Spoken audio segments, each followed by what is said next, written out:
கார்த்திகாவுக்கும் சேரன் அண்ணனுக்கு தான் கல்யாணம் நடக்கும் அப்படின்னு நினைக்கிறவங்க மறக்காம நம்ம வீடியோக்கு ஒரு லைக் பண்ணிக்கோங்க.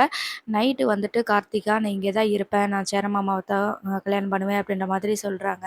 இங்கேருந்து மட்டும் என்னை அனுப்பி வச்சுறாதீங்க அப்படின்னு சொல்லவுமே, இவங்க என்ன செய்றாங்கன்னா, நடேசன் என்ன பண்றாருன்னா, "சரி இவ்வளோ தூரம் அழுதுட்டு இருக்கிறாள்ல, பேசாம நீயே கல்யாணம் பண்ணிக்கோ" அப்படின்னு சொல்லிட்டு மஞ்ச கயிற எடுத்துட்டு வந்துட்டு குடுக்குறாங்க. இப்போ சேரன் வந்து கார்த்திகா கழுத்துல தாலி கட்ட போகும்போது, கார்த்திகா வீட்ல இருந்து வந்துடுறாங்க. வந்துட்டு கார்த்திகோட அம்மாவும், அப்பாவும் வீட்ல இருக்கவங்க கூட கண்டபடி சண்டை போட்டுட்டு, கார்த்திகாவ தலைய பிடிச்சு அதாவது முடிய பிடிச்சு இழுத்துட்டே போயிடுறாங்க. அப்பதான் வந்து சேரன் வந்து விட்டுருங்க, விட்டுருங்கன்னு சொல்றாங்க. பட் யார் சொல்லியும் கேட்கல. கார்த்திகாவ பிடிச்சு இழுத்துட்டே போயிடுறாங்க.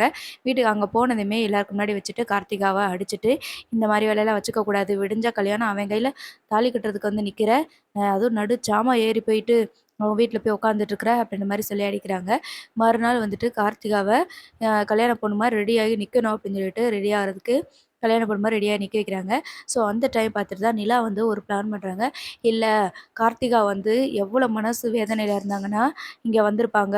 அதனால இப்ப நம்ம என்ன பண்ணா கல்யாணத்த நம்ம நிப்பாட்டியே ஆகணும் அப்படின்னு சொல்லிட்டு, ஆ நிலா வந்து ஏற்கனவே போலீஸ் ஸ்டேஷன்ல வந்து ஆல்ரெடி இத பத்தி பிரச்சனை போயிட்டு இருந்துச்சு இல்லையா?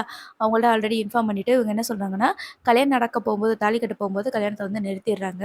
அதுக்கப்புறமா கார்த்திகா கிட்ட, "இந்த கல்யாணத்துல உங்களுக்கு விருப்பம் இல்லையா?" அப்படின்னு சொல்லி கேட்கும்போது, ஊர்ல இருக்கவங்க எல்லாருக்கு முன்னாடி எங்கள அசிங்கப்படுத்திறாத அப்படின்ற மாதிரி, அ "ந நீ மட்டும் அப்படி உண்மைய சொல்லிட்ட அப்படின்னா நாங்க உயிரோடயே இருக்க மாட்டோம்." அப்படின்னு சொல்லிட்டு 2 பேருமே வந்து பிளாக்மெயில் பண்றாங்க.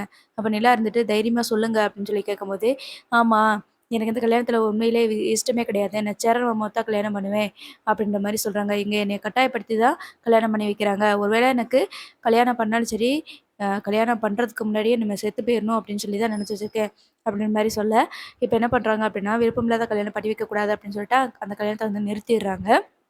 அதுக்கப்புறமா ஊர்ல இருக்கவங்க எல்லாருக்குமே தெரிஞ்சிருதா, இப்போ கல்யாணம் நின்னதுக்கப்புறமா இப்படிப்பட்ட பொண்ண போயி கல்யாணம் பண்ணி வைக்க பார்த்தோமே, நைட்டோட நைட்டா கல்யாணம் முடிச்ச அன்னைக்கு நைட்டு நைட்டு அந்த பொம்பள ஓடி போச்சுன்னா என்ன செய்றது? அப்படின்ற மாதிரி மாப்பிள்ளை வீட்லேருந்து வந்தவங்கலாம் சத்தம் போட்டு அங்கேருந்து கிளம்பிர்றாங்க. அதுக்கப்புறமா கார்த்திகா வந்துட்டு அவங்க அம்மாவும், அப்பாவையும் பார்த்துட்டு, "என்னைய மன்னிச்சிருங்கம்மா எனக்கு வேற வழி தெரியல" அப்படின்னு சொல்லும்போது, "உன்னைய பெத்ததுக்கு நாங்க உயிரோட இருக்கிறதே தப்பு" அப்படின்னு சொல்லி அப்படின்னு சொல்லிட்டு கார்த்திகாவ அடிச்சிட்டு இருக்கிறாங்க.